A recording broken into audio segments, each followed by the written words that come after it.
I will talk about joint HSE risk management today. Before I start, I would like to give some information about the company I work for, Statoil. It is an international oil company, a Norwegian international oil company with operations in 33 countries. Our main activities are in Norway, where we have 3/4 of our production. It is just shortly below 2 million barrels per day. And as you can see here on the screen, we are also in several worldwide countries. Russia is one of our main focus countries for our international activities. And we have been in Russia in more than 25 years. We are partner with Total in the Karyaga field in northwest Russia. And then we have recently entered into several projects with Rosneft across Russia. But then we will go to today's topic. It is about risk and safety. The chart I show you here is the serious incident frequency for Statoil as a total per year from 2004 and up till today. And this serious incident frequency is the number of serious incidents per million hours worked. And as you also can see, we have a very good trend here, going down from 2.9 in 2004 and until 0.8 for last year. Our target was 0.7, so we didn't reach the target, but still we had a very good downward trends. It is important to note here that these statistics include contractors. It is in fact the contractors working for us that has the most of the hours here. It's just a small portion that is actually Statoil employees. And therefore, also most of the accidents happens with the contractors.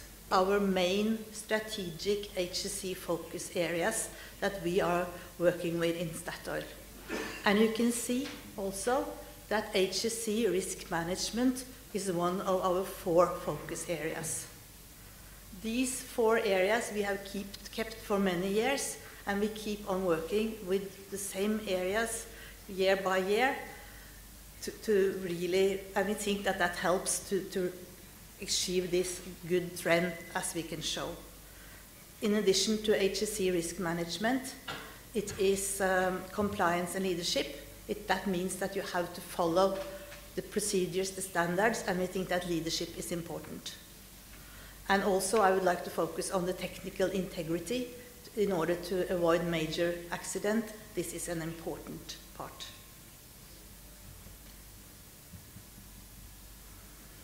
We have been 35 years in operation in the Norwegian continental shelf.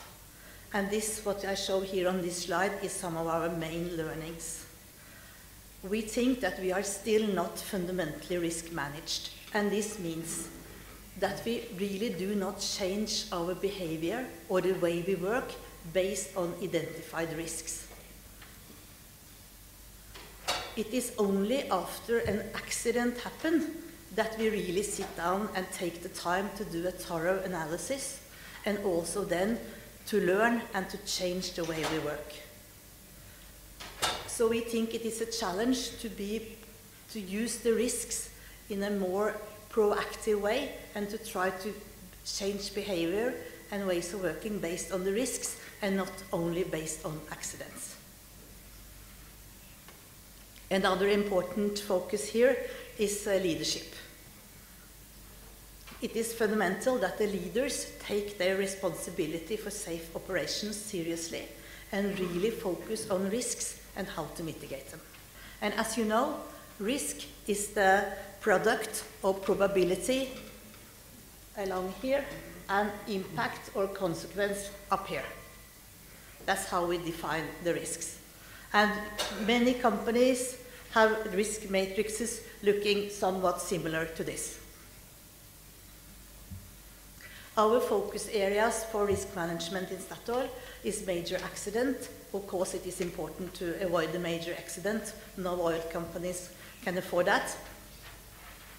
Then we work on the contractor risk. As I said, it is the contractors who have most of the incident, and therefore it is also very important to understand the risk that is facing by the contractors and how to mitigate it. And then also to implement effective measures is important. We don't do this to make nice charts showing the risks. We do this to concentrate and try to mitigate the most serious risks. Coming back to the contractors. As I've said, they are important to deliver high-level safety performance. And of course, the contractors have their own responsibility to work in a safe way. But Statoil, when we are an operator, our responsibility is to ensure that the contractors work in a safe way. And we have the total responsibility for the safety performance of our facilities. So what we really want to achieve is to build a joint safety culture with the contractor. This is not easy and not very easily done or quick done. But to start to work with this, we need to understand the risk contribution from our suppliers and contractors. Do we really understand how they are working? What kind of procedures they have? How the technical integrity of the equipment they are using, the barriers they have in fact. This is what we really need to know, because we need to know how the risk coming from contractor affect our operations.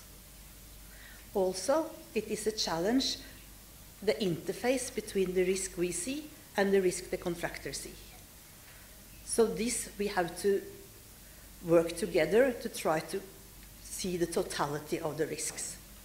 Also, it is also important that the contractor understand the risk that we are imposing on the contractors.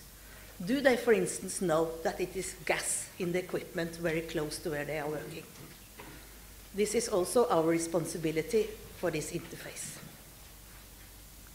And lately, we use our risk understanding to prioritize what we will focus on. We don't have all the resources, so in order to be effective, we need to focus on the most risky operations.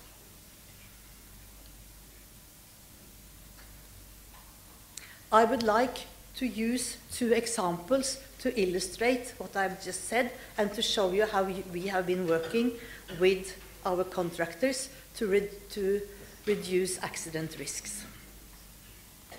First, it's about safety leadership. I will come back to that in the next slide. And then we need to work with the main risks. And for onshore drilling, we identify the main risks being the SIMOPS, or the simultaneous operations. It is, of course, driving risk. It is technology improvement. It's a fact that not all these land-based drilling rigs have the best and most modern technology standards, so this is a focus area. And also to improve safety procedures, the way they have been followed. And the last point here, the extensive use of Statoil representatives at sites. Until we have built these safety cultures with the contractors, we think that we as Statoil need to be present where the contractors are working to really follow up and to ensure that they are working in a safe way.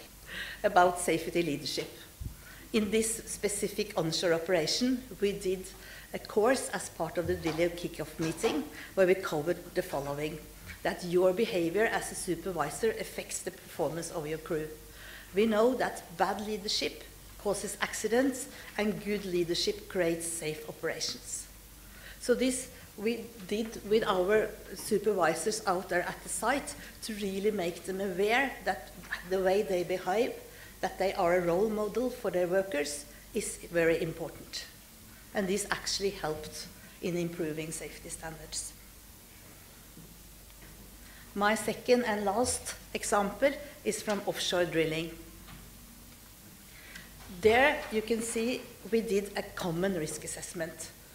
This is to mitigate the challenge with the interface between our risk and the operator's risk view. So we did this together and made a common risk assessment.